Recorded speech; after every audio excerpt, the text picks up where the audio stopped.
Começamos oficialmente o nosso rolê pelo mundo. Optamos por seguir do sul do Paraguai até o norte do país.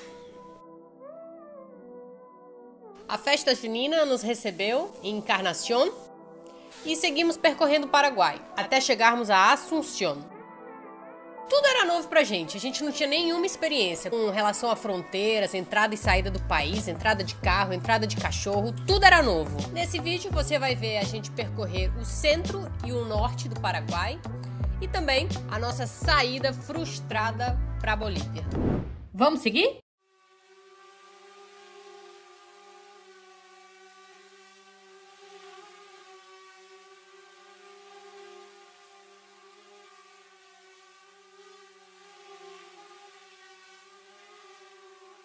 Roda a vinheta!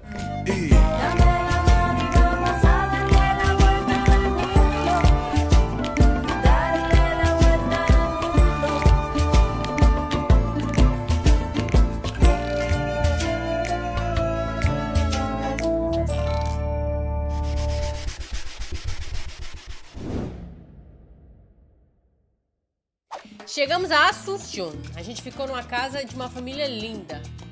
Era uma pequena casinha dentro do terreno da casa com uma entrada separada. O lugar era completinho, a gente conseguiu através do Airbnb. Tinha tudo que a gente precisava e o melhor, um gramadão pro chopp, a gente pôde deixar ele, como a gente gosta, soltinho.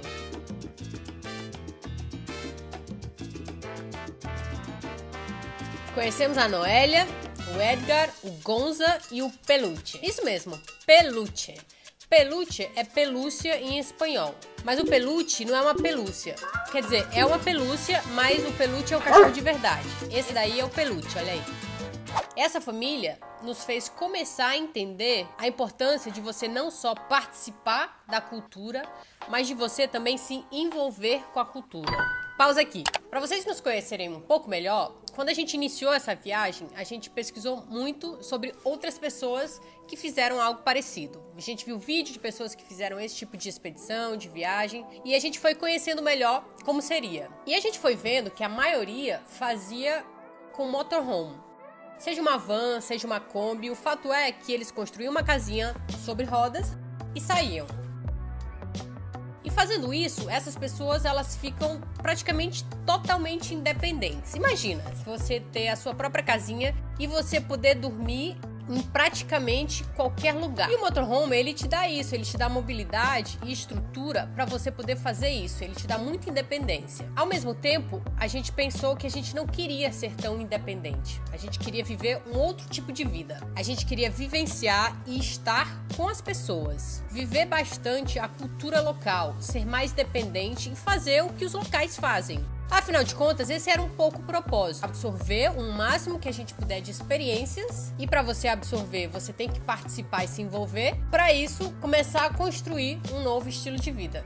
Portanto, a gente não quis construir um motorhome. Claro que cada decisão tem seus lados positivos e negativos. E a gente optou por sair de uma forma muito mais dependente do que independente. E a gente vivenciou muita coisa por conta dessa dependência. Afinal de contas, a gente não é nada sustentável com o nosso carro.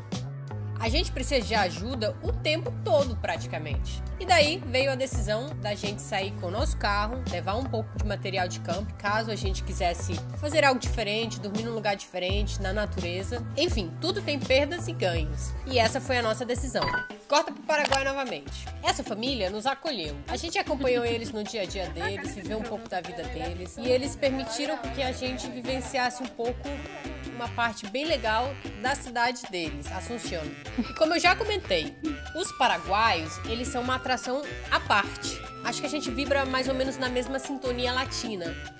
Sorriso no rosto é quase que instantâneo. Porque convenhamos, o Paraguai, comparado a muitos países vizinhos, eles têm certas desvantagens. Eles não têm saída para o mar, A geografia deles é muito plana, a parte norte do país é muito seca, e aí o turismo acaba ficando um pouco prejudicado de certa maneira. Já dizem as estatísticas, né? Geralmente o Paraguai, ele sempre fica lá para trás no ranking de número de turistas visitados nos países da América do Sul. O Paraguai geralmente só fica à frente de Guiana, Suriname e Guiana Francesa. Mas apesar de tudo isso, Asunción é um charme. A gente adorou conhecer as praias margeadas por rios. O Rio Paraná, por exemplo, circunda quase toda a cidade. E em alguns pontos litorâneos, a praia e areia clarinha. Não é uma capital grande. É estimado que em Asunción vivem cerca de 500 mil de pessoas. O que dá até um certo ar de tranquilidade, de cidade pequena ainda. E ao mesmo tempo é o centro político e econômico do país. Há bastante coisa que fazer, a gente se divertiu muito. O turismo pode se esticar desde turismo de gastronomia até turismo de aventura. A gente se apegou tanto ao Gonza e ao Peluche que foi difícil se despedir deles no momento da partida.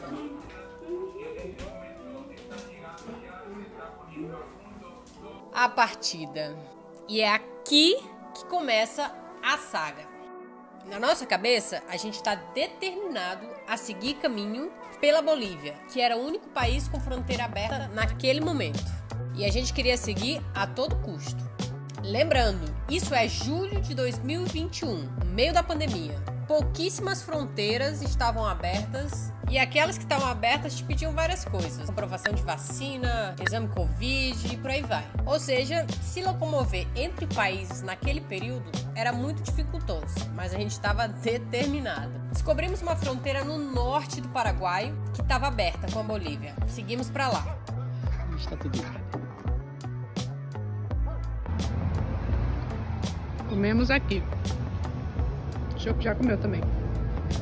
Já tá tudo guardado. Sem noção nenhuma do que encontraríamos e como seria.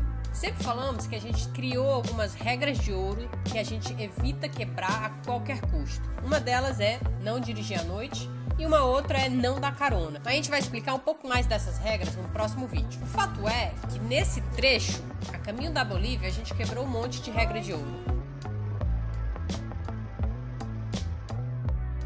Dormimos numa fazenda no caminho de uma família menonita. Os menonitas são o movimento do cristianismo evangélico e tem seu nome derivado do teólogo Menos Simons, que foi quem articulou e estruturou os ensinamentos menonitas. Ali a gente descobriu que há muitos menonitas vivendo na região do Chaco paraguaio.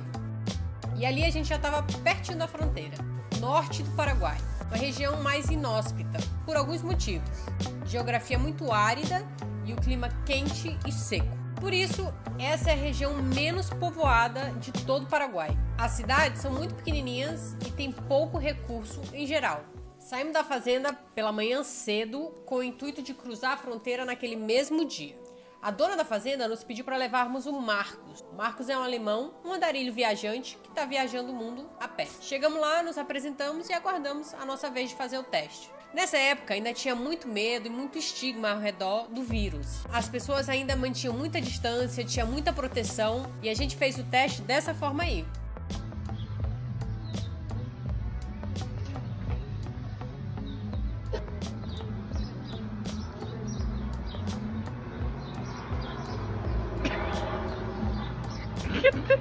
Todo mundo fez o exame, eu, o Vinícius e o Marcos.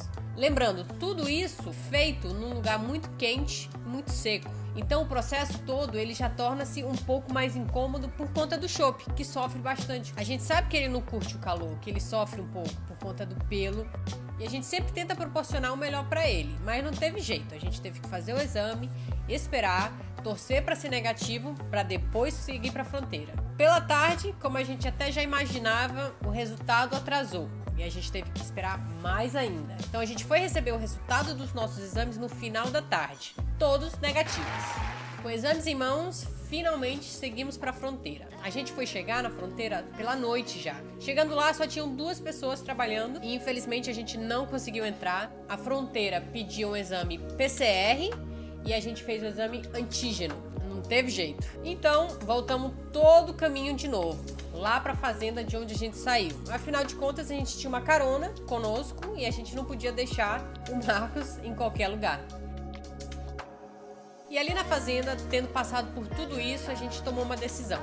Vamos voltar pro Brasil, vamos esperar um pouco até que o mundo se normalize um pouco mais e a gente não tenha que passar por esse tipo de problema em fronteira para evitar maiores perrengues. E tudo isso sempre pensando no chopp. Imagina todo esse rolê com o chopp, de ir pra fronteira, voltar num calor, não conseguir entrar no país. Imagina para ele como deve ter sido incômodo, chato e entediante. Esse não é o propósito da viagem para ele. Então a gente resolveu fazer o que a gente achava o certo naquele momento, fazer diferente dali em diante, já que a pandemia não estava dando muitos sinais de que ia melhorar de imediato. Então voltamos, devolvemos o Marcos para o seu local de origem, voltamos a Asunción. A família que nos recebeu no início nos recebeu novamente, uns lindos.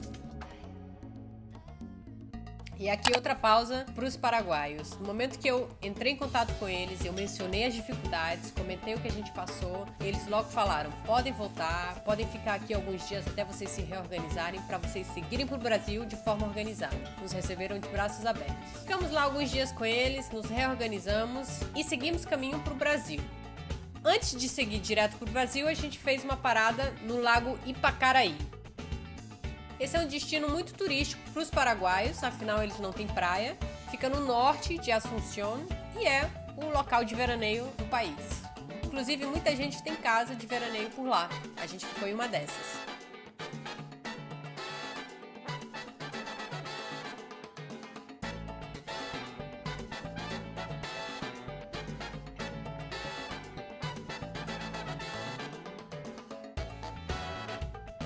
No próximo episódio, passamos pelo Lago Ipacaraí e mais uma vez os paraguaios nos acolhem como ninguém. Seguimos caminho e entramos por Foz do Iguaçu. Ali também fizemos bons amigos, que até participaram da nossa contagem regressiva para a reabertura da Argentina.